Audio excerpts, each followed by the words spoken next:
Alright. So kanina po, nagpunta sa Kabisayaan si Popshi Kels at namudmud ng bigas.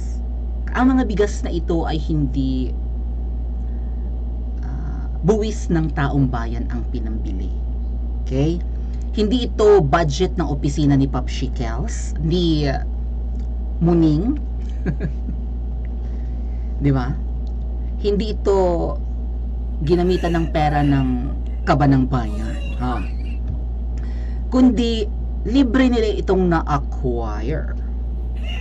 Alam niyo bang nananawagan si Popshi Kels na sa magkaisa daw ang taong bayan, itimbre daw ng taong bayan sa try natin pag-usapan mamaya kung kaya pa ng oras natin. Nakikiusap si Popshi Kels na take note, meron siyang confidential funds na parang 4 billion ngayong taon. Confidential and intelligence funds. But despite having a huge confidential funds and intelligence funds, kailangan pa ni Popshing manawagan sa taong bayan na itimbre daw, magkaisa daw ang taong bayan na i-report ang mga smugglers at hoarders o mga sindikato ng bigas at ng mga agricultural products. Pag may alam daw ang taong bayan, itimbre daw sa mga otoridad. Delikado ang mga buhay ninyo, huwag kayong makinig. Mamaya natin pag-usapan yan. Kalaki-laki ng intelligence funds, hindi matiktikan kung sino ang may-ari ng mga warehouses na nag-iimbak ng bigas. Anyway, yun nga po, nahuhuli nila ang mga bodega na may mga lamang smuggled at hoarded na bigas. Tama ba ang hoarded na word or just hoard? Hold on. Sandali lang po ha. Oh, I think hoarded. Is there such a past tense baga? Hoarded. Okay, hoarded. Tama naman po. So, nahuhuli nila ang mga warehouse or mga bodega na may mga nakatagong bigas at ayaw ilabas sa merkado, inaantay munang magmahal. Pero hindi na nila nalalaman kung sino ang may-ari ng mga warehouse. Up to now, wala po silang napapakulong. Wala pang napapakulong ang otoridad at ang administrasyon ni Muning na mga sindikato.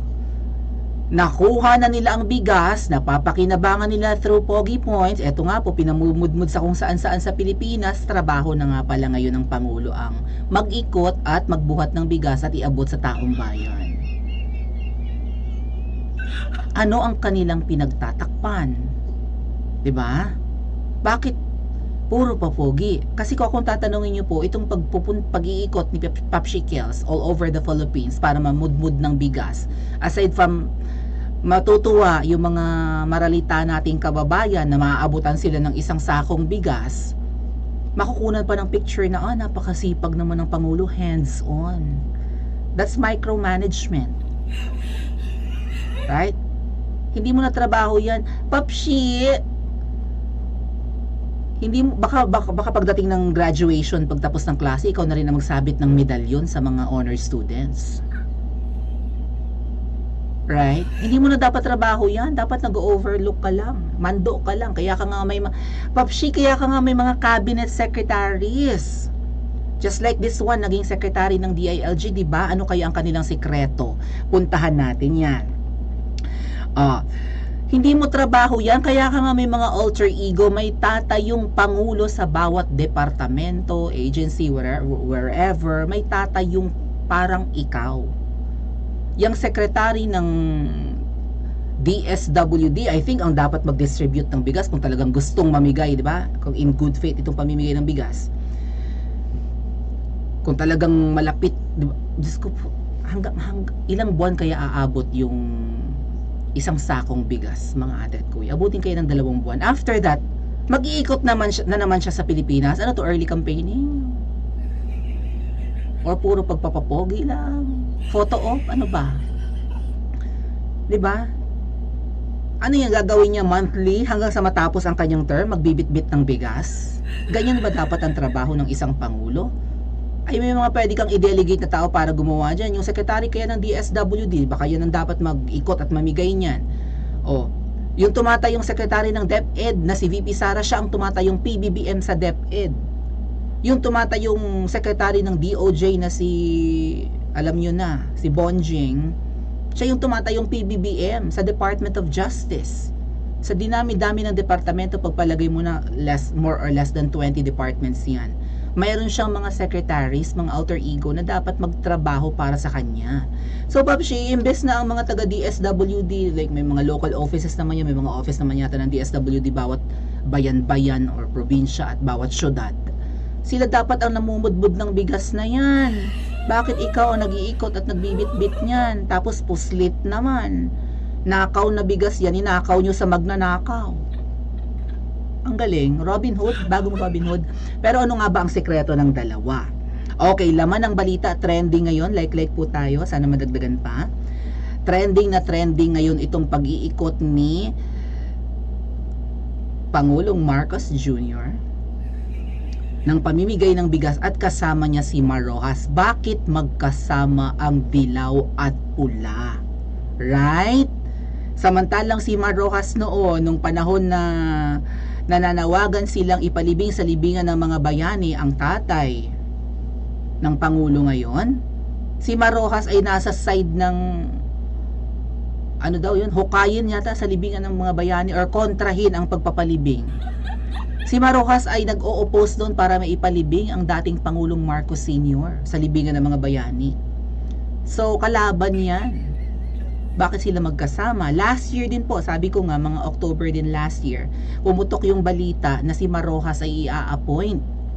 Tapos, di ba, binulgarya ni Ms. Maharlika na may balak na bigyan ng posisyon si Mar Rojas. Ay bakit yung kilalang Dilawan, actually presidential candidate ng Dilawan, Liberal Party noong 2016 na kalaban ng mga Marcos at kalaban din ni Pangulong Duterte nga nung eleksyon, ay bibigyan ng posisyon sa panahon ngayon. Grabe naman ang unity, talagang puro dilaw ang pumuposisyon.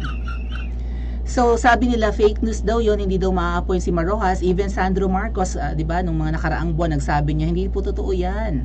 Hindi totoo na bibigyan ng posisyon si Mar Rojas. That's kasinungalingan, that's fake news. Sabi ni Sandro sa Twitter, sumagot siya sa, I think kay Mark Lopez. So far, hindi pa naman na-appoint, pero ano ang kamalayan natin? Ano ang power ni Rojas ngayon sa administrasyon? Bumubulong-bulong ba siya? Or what? May impluwensya ba siya? Or what? Kasi so far, ayan, magkasama, nagbubulungan. Close na close ang dalawa. Ito nga po ang balita. Ayan, this is from 1PH or News 5 po yata ang 1PH. So, mainstream media, no? Isa sa higanteng TV network sa Pilipinas. Kasama ni President Bongbong Marcos Jr. si dating Liberal Party Standard Bearer Mar Rojas sa pamimigay ng bigas sa Rojas City, Capiz ngayong araw, October 6. Ang Capiz ay hometown ni Mar Rojas na pinsan ni First. Yun naman pala, pinsan. Ano ba ang sabi ni Mar Rojas noon sa nung bagyong Yolanda? Nung 'di ba yung sinalanta ng husto ng bagyong Yolanda, yung Samar and Leyte provinces, right? Or islands. Romualdez ang mga nakaposisyon doon noon nung Yolanda na si Ninoy ang, maybe I can find it later for you. Ano ang sabi ni Mar Rojas noon? Secretary siya ng DILG. You have to remember that the president is an Aquino and you are a Romualdez, so bahala na kayo sa buhay nyo. Nakunan yun ng video ng palihim. Mabuti na lang uso na noon ang pagkukuha ng video sa cellphone. Ngayon kasi gamitin na talaga yan as protection. Yun nga po, no? Kapag kami mga mag-iingat nga lang, kapag may mga nakita kayong krimen or may gusto sa inyong, di ba, mang balahura, napaka-powerful po ng cellphone. Gimbalin nyo, i-record, mag-video agad kayo. Para, di ba,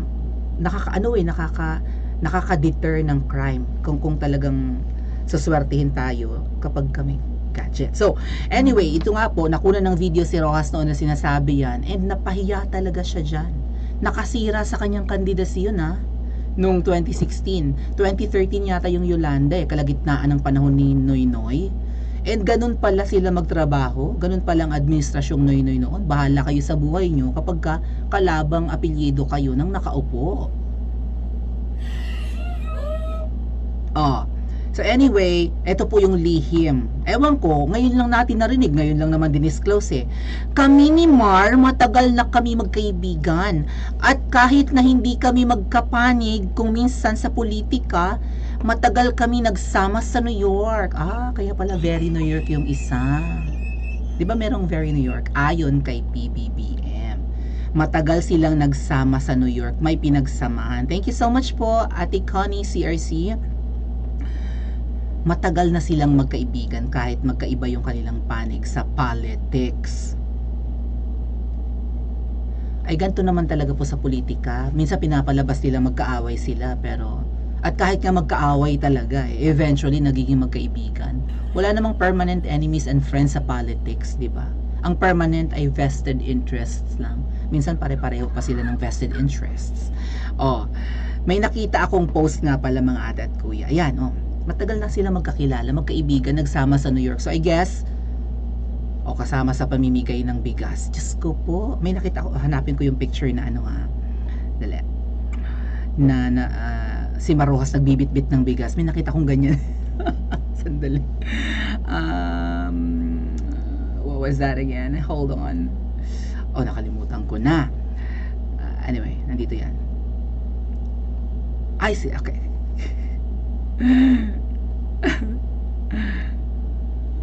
May nakita ko nakakatawang post din eh. This is not funny though. Eto po, tingnan nyo. Paano ko kaya alisin ito? Dito na lang. Anyway, eto. Tingnan nyo to. Post ni Popshi Kels noong 2015. So 2016 sila naglaban ni Lenny Lugs. Lenny Lugs, sabi pa nga pala ni Marojas kay kay PBBM, I salute you sir.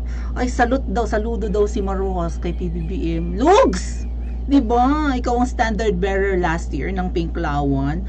Bakit parang ang tanong, sinuportahan ka ni Rojas nung last year's election? PFF, Lenlen, kumusta ka na? Lenny Lugs.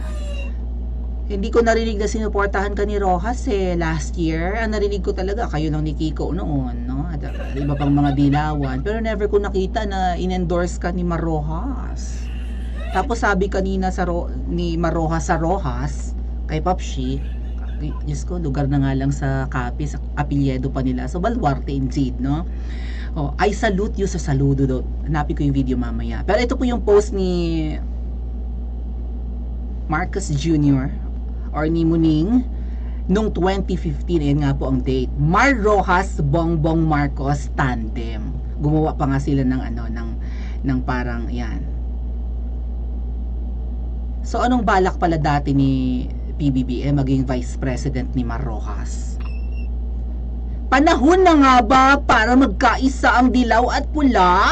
Sabi bakit hindi kung ang tuwid na daan ay magiging patas na daan patungo sa nagkakaisang tuwid na, more like tuwad na daan. Walang nangyari sa tuwid na daan ni Noynoy noon. At yan yung parang di ba, yan yung campaign slogan ni Mar Rojas, tuwid na daan. Buti hindi siya nanalo, buti na umubra ang boto ng taong bayan. So Mar Rojas and Marcos, so tinawag nila itong Marimar tandem. Marimar, ayan, Marimar, Costemita Say, kami sabi ng Kisino. Salamat. Kino-consider pala ni Popshi Kels dati na mag-tandem sila. This was in 2015. Ayun date. Bakit hindi raw kung para daw ito sa taong bayan? What? Para sa nagkakaisang lipunan? What? Diba? Although nagko-coexist ang good at evil, ang hirap nilang pagsamahin. Magkakaroon lagi ng conflict. Hindi dapat nagsasama ang araw at gabi. Bibihirang mangyari yan. Eclipse lang. Right? During eclipse lang, solar eclipse lang, nagsasama ang araw at gabi. Ang dilim at liwanag. The good and the evil. Unless they are both evil, what do you think? Nga pala, post dito ni Miss Pebble. Saan ba yun? Ito yata.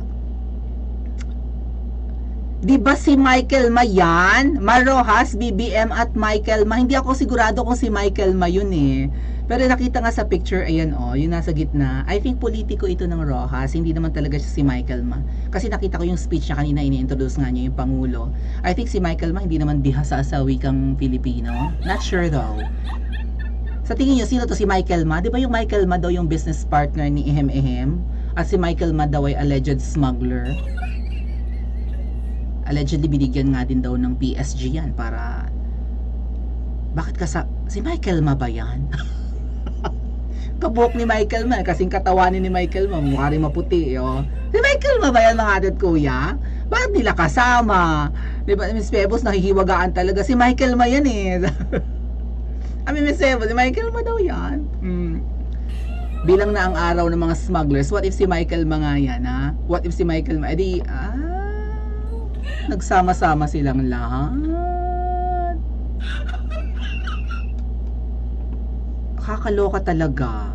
Asa pa ba yung ibang pictures? Ito si Miss Sas, post ni Miss Sas. Diyos ko, happy ang dalawa.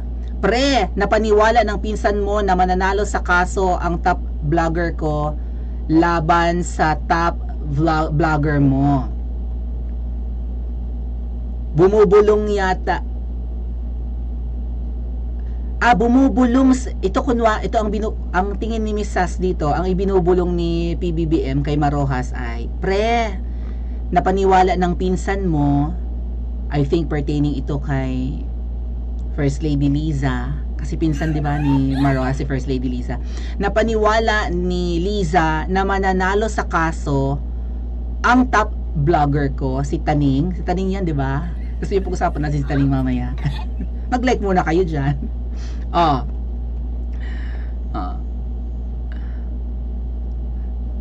Mananalo sa kaso, napaniwala ni Lisa na mananalo sa kaso si Taning laban kay Jover Lario. Si Jover Lario ang top vlogger ng mga dilawan, right? Noon. Ewan ko kung namamayagpag pa si Jover Lario ngayon. So naloko ni Lisa si Taning. Yung ba pinag-uusapan? Sabi lang naman ni Miss Sas, nalin lang kasi si Taning guilty sa di ba, violation of Data Privacy Act. Guilty siya, magbabayad siya kay Jover Lario ng 300 mahigit 1,000 as daños perjuicio, something like that. Tinalo ng isang Jover Lario na mabantot na vlogger ang isang Taning na di kalibre. Kaya siguro tawang-tawa sila. Diyos ko po, Ginoo ko, ang sekreto pala ni Papshi at ni Mar ay magkaibigan sila noon pa at magkasama sa New York. I think pareho silang nag-aral in Anemika, right? Sabi ko, graduate ito ng Wharton. Wharton pa ang pronunciation. It's Wharton. It's Wharton. Wharton. Business School. Wharton. Graduate niya ako ng Wharton. Sabi ko. Nagsama ang dalawa. Ba't hindi nyo pa i-appoint, Papshi? Nahiya pa kayo. 1 year na yung issue, di ba? Pumutok yung issue noon na i-appoint nyo to. Ngayon magkasama kayo. Ano pa ang susunod? Makikita na namin yan sa Malacanang. I-comment nyo nga po sa comment section at mag-like and subscribe na rin po kayo.